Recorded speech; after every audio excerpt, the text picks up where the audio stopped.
Hi, my name's Steven, your host, and today we will be taking a look into Toronto's infrastructure. Toronto is home to Canada's largest, arguably most diverse city to ever exist in the country. What many outsiders don't know is that with the city's growth and aging of infrastructure, Toronto is slowly failing to maintain the roads, sewage, and other systems that were once built to serve a tenth of the people decades ago.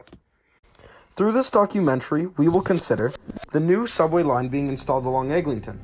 This project has been put in place to ease methods of transportation from east to west along Eglinton throughout the city.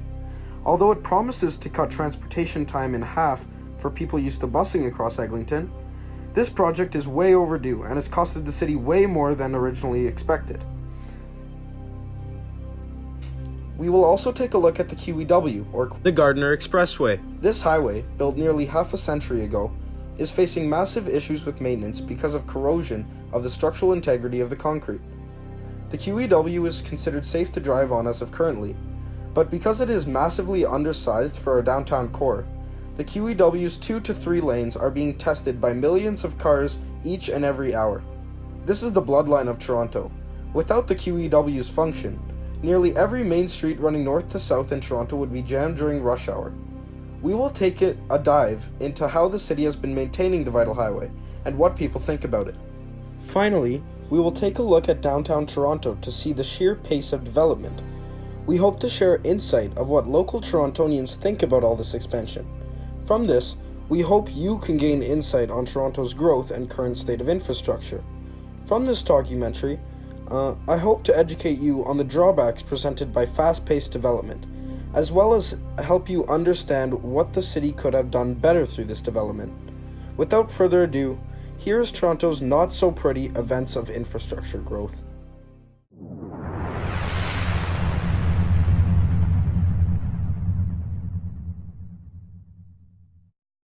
To start, the Line 5 Eglinton subway expansion. So this subway line was originally thought out to be completed by this time, but instead, the city is still paying crews across Midtown to complete the project as soon as possible.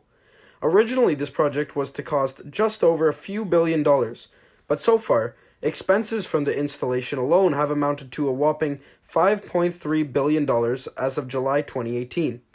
While this seems outrageous, many people already expected this. However, what they didn't expect was endless years of jammed traffic along Eglinton. This project has made a 4-lane street into a slow-moving, pylon-filled, 2-lane street that is both unsafe and irritating for drivers. Even students within York Mills Collegiate are seriously affected, as public transport across Eglinton still moves through these construction zones. Okay, what's your name? Zoe Pavlovic. Okay, Zoe, what's like the nearest intersection around where you live? Young and Egg. Young and Egg. Okay.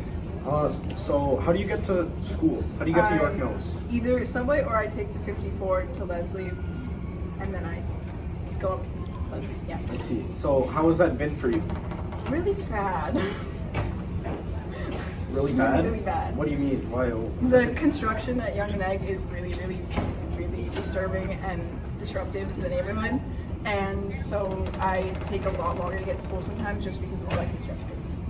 I see. From this, we can see that individuals living around Eglinton, a place so accessible and populous, are actually facing a tougher time in terms of moving across the city. If this wasn't enough to communicate the sheer disappointment with the Eglinton construction, the next interviewee is a truck driver who also works far away from his home in the Yonge and Eglinton community. So, how do you feel about Toronto's recent developments in terms of improving our infrastructure? So, like, the recent subway line. So I think that the subway line is a very important addition to our infrastructure. Surprised that it wasn't put in a longer time ago, but I think it'll make a huge impact on moving people around the city.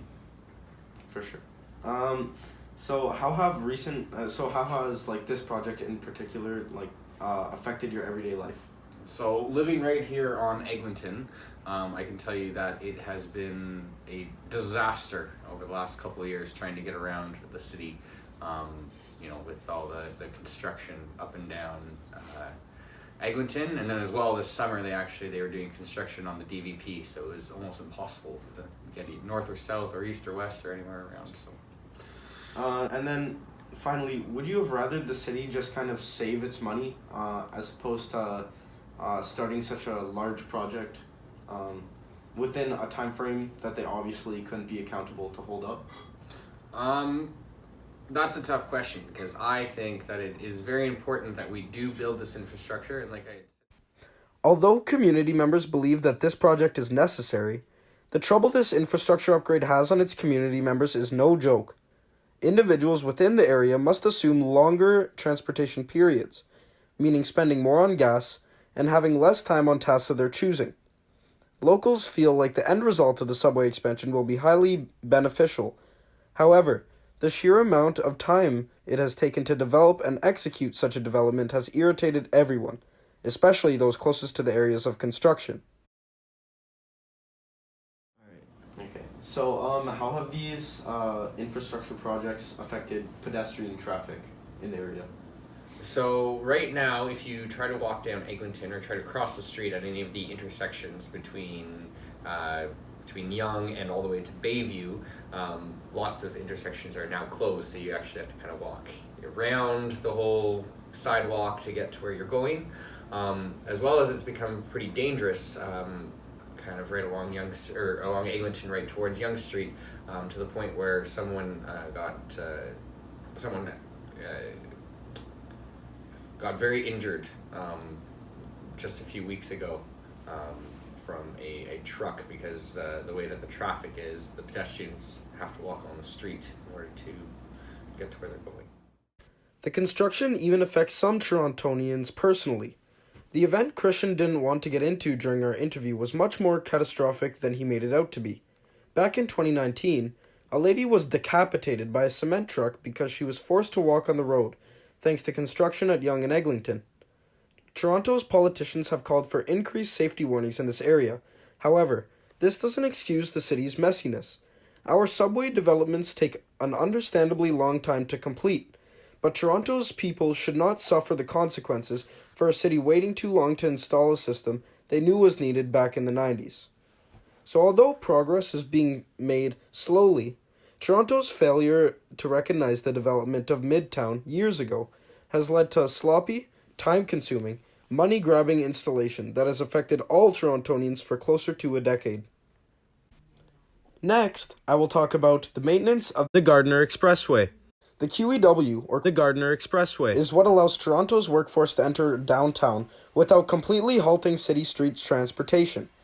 Because it runs through downtown and further west and north, anyone working within the downtown area is likely to use this highway as their primary way of getting to and from work.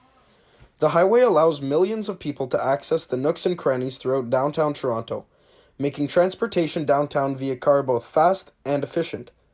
Although it has proven beneficial, the QEW now finds itself at a standstill. For one, Toronto's growing population has cluttered the highway, creating an increase in car traffic, traffic jams, and travel time. Furthermore, the highway is now completely undersized thanks to politicians' decisions to maintain the highway as opposed to adding on to it. There have been many attempts to put focus on the highway, but the truth is that the government cannot afford the effort or costs required in building an above-ground highway between the skyscrapers that exist downtown. So do you feel like the city is doing a good job on maintaining infrastructure at least? They're doing an okay job. I've heard that they're having issues with the Gardiner Expressway, over top of Lakeshore Boulevard down through downtown. It's 50 plus years old and it's falling apart, and they're having issues maintaining it to a safe level for traffic. So they're wondering what to do with that. What Christian maybe didn't know about is that although the city plans on improving highway conditions, they only have 2 inspections of the entire highway annually. The city hasn't even found a long-term solution to fix the weak concrete without taking the QEW out of use. Most of the time, weak spots on the expressway are reinforced with wood underneath as a way to temporarily prevent catastrophe.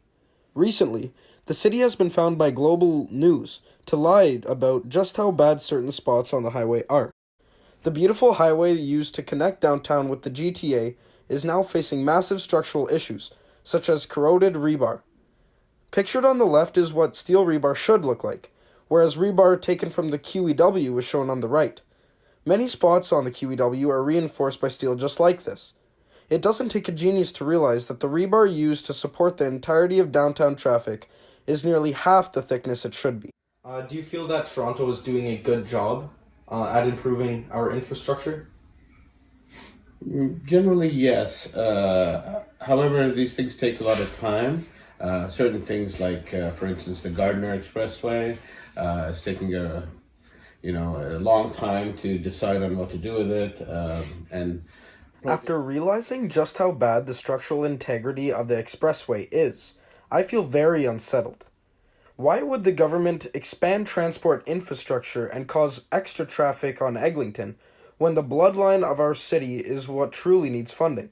From this, I'm able to understand that the City of Toronto needs to stop procrastinating and start funding projects that allow for the Gardiner Expressway to be entirely fixed before it starts to collapse and harm more civilians. And lastly, I will talk about the expansion of downtown Toronto. The population of the Greater Toronto Area has more than doubled in under 2 decades. This creates the demand for more housing, parking, and other infrastructural requirements. This is why, with the help of foreign development companies, the city was able to build tens of skyscrapers cheaply but quickly.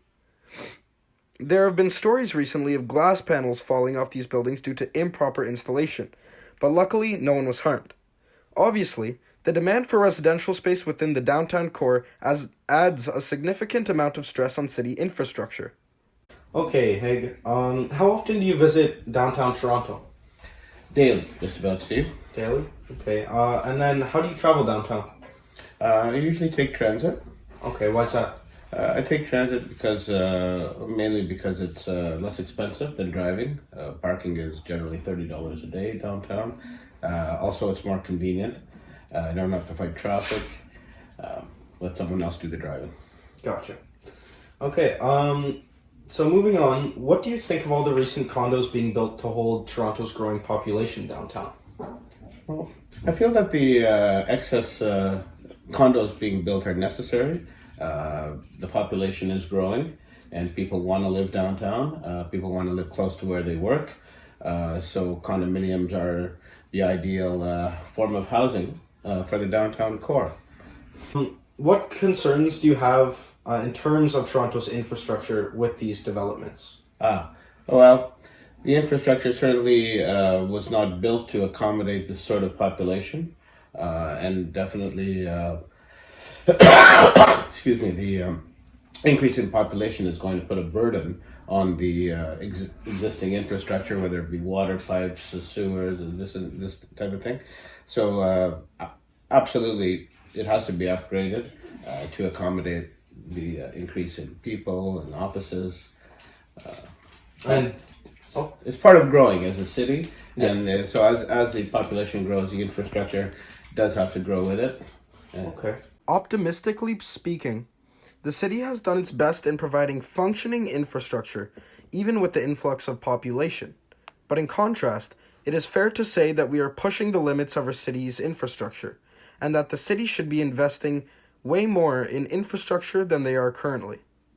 Because I think that it is very important that we do build this infrastructure, and like I had said before, I think it should have started at an earlier time when, cost of labor, cost of materials, everything was a lot cheaper, as well as the city wasn't as built up, so there wasn't as much infrastructure around that they're trying to tunnel underneath or whatever it was.